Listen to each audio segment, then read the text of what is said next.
আসসালামু আলাইকুম everyone, welcome to Sumai's kitchen. আশা করছি আপনারা সবাই অনেক বেশি ভালো আছেন।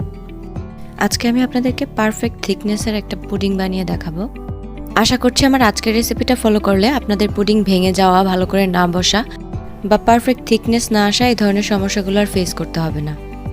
তাই এই ভিডিওটি আপনাদের জন্য অবশ্যই অনেক বেশি হেল্পফুল হবে। চলুন তাহলে রেসিপিটি দেখে নেওয়া যাক।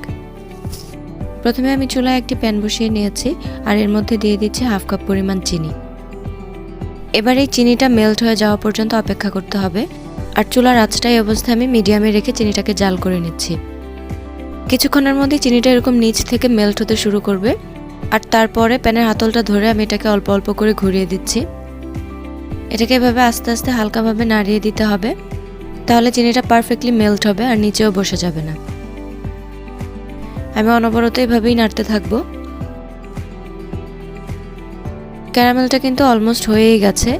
শেষের দিকে চামচ দিয়ে এভাবে অনবরত নাড়তে থাকতে হবে, নয়তো এই চিনিটা কিন্তু পাত্রের তলায় বসে যেতে পারে।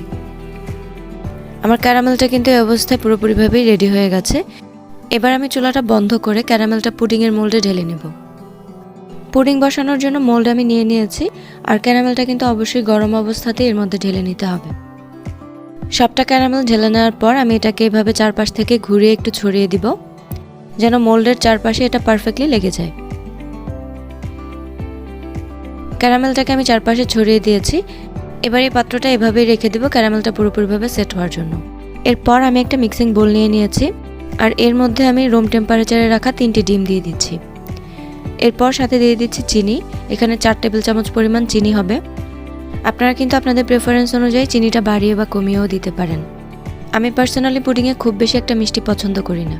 এরপরে আমি 1 চিমটি পরিমাণ লবণ দিয়ে দিয়েছি। এবার একটা হ্যান্ড হুইস্কের সাহায্যে নেড়ে এগুলোকে আমি মিশিয়ে নিব। যতক্ষণ পর্যন্ত চিনিটা খুব ভালোভাবে মেল্ট হয়ে না যাচ্ছে ততক্ষণ পর্যন্তই কিন্তু এভাবে হ্যান্ড হুইস্ক দিয়ে নেড়ে নিতে হবে। চিনিটা কিন্তু মিশে গিয়েছে। এরপর আমি দিয়ে দিচ্ছি 1 চা চামচ পরিমাণ ভ্যানিলা এসেন্সটা দিয়ে আমি আবারও নেড়ে চেড়ে একটু মিশিয়ে নিচ্ছি। ভ্যানিলা এসেন্স ইউজ করার ফলে সুন্দর একটা ফ্লেভার আসবে আর ডিমের কাঁচা গন্ধটাও থাকবে না। বাট আপনাদের হাতের কাছে যদি ভ্যানিলা এসেন্স না থাকে, আপনারা চাইলে কিন্তু এখানে সামান্য পরিমাণ লেবুর রস ইউজ করতে পারেন। এতে করেও ডিমের কাঁচা গন্ধটা কেটে যাবে। আমার ডিমের মিশ্রণটা রেডি হয়ে গেছে। এরপরে আমি এর মধ্যে দিয়ে দিচ্ছি গরুর দুধ। 1 কেজি পরিমাণ গরুর দুধ আমি জাল করে প্রায় হাফ কেজির মতো করে নিয়েছি। এই অবস্থায় কিন্তু দুধটা অনেকখানি ঘন আছে। আর জাল করার পরে দুধটাকে আমি পুরোপুরিভাবেই ঠান্ডা করে নিয়েছি। পুডিংয়ের ক্ষেত্রে কিন্তু এখানে কোনো অবস্থাতেই গরম দুধ অ্যাড করা যাবে না। দুধটাকে পুরোপুরিভাবে ঠান্ডা করে তারপর অ্যাড করতে হবে। এরপর আমি হ্যান্ড হুইস্ক দিয়ে অল্প অল্প করে নাড়িয়ে এই দুধের সাথে ডিমটাকে ভালোভাবে মিশিয়ে নিচ্ছি।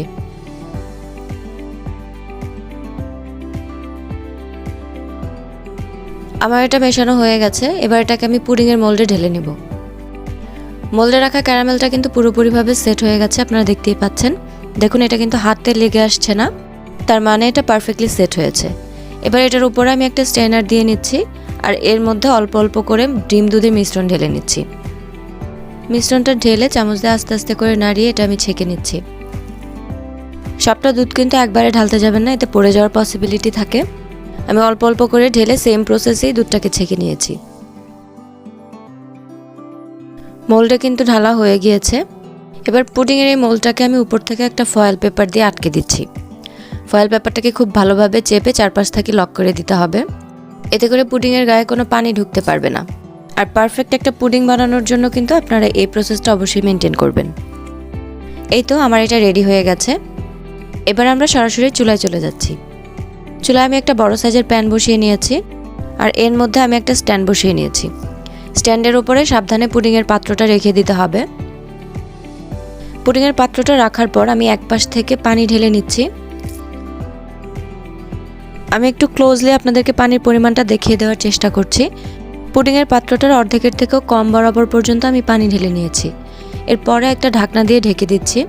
এবার চুলার আঁচটা মিডিয়ামে রেখে আমি এটাকে জাল করে নিব 25 থেকে 30 মিনিটের জন্য। 30 মিনিট পরে ফিরে আসলাম। দেখুন, পানিটা কিন্তু অলমোস্ট শুকিয়ে গেছে। আর এই অবস্থায় আমি ফয়েল পেপারটা উঠিয়ে একটু চেক করে নিব। আমি একটা টুথপিকের সাহায্যে এভাবে একটু চেক করে দেখছি। দেখুন, এটা কিন্তু একদম ফ্রেশ বের হয়েছে, তার মানে আমার পুডিংটা খুব সুন্দরভাবেই সেট হয়ে গেছে। এই অবস্থায় আমি চুলাটা বন্ধ করে দিচ্ছি, আর পুডিংটাকে উঠিয়ে আমি ফ্রিজে রেখে ঠান্ডা করে তারপর আপনাদেরকে দেখিয়ে দিচ্ছি। পুডিংটা আমি ফ্রিজ থেকে বের করে নিয়েছি। আর এবার এটাকে আমি ডিমোল্ড করে নিব। একটা ছুরি দিয়ে আমি চারপাশ থেকে এটাকে আগে আলগা করে দিচ্ছি, যাতে পুডিংটা খুলে আসতে খুব ইজি হয়। এরপর একটা প্লেট দিয়ে এটাকে আমি উপর করে ডিমোল্ড করে নিব। উপর করে হাত দিয়ে একটু ভালো করে প্রেস করে দিতে হবে, আর এরপরে খুব সাবধানে পাত্রটা তুলে নিতে হবে। দেখতেই পাচ্ছেন আমার পুডিংয়ের আউটলুকটা মাশাআল্লাহ কতটা সুন্দর। আমি আপনাদেরকে একটু সাইড থেকেও দেখিয়ে দেওয়ার চেষ্টা করছি। দেখুন, এটা কিন্তু কোনো দিক থেকেই ভেঙে যায়নি, নরম হয়ে যায়নি। খুব সুন্দর এবং পারফেক্টভাবে এই পুডিংটা সেট হয়ে গেছে। দেখতে কত বেশি লোভনীয় লাগছে সেটা তো আপনারা দেখেই বুঝতে পারছেন। আমার আজকের রেসিপিটা ফলো করলে আপনারাও কিন্তু এরকম পারফেক্ট একটা পুডিং বানিয়ে নিতে পারবেন।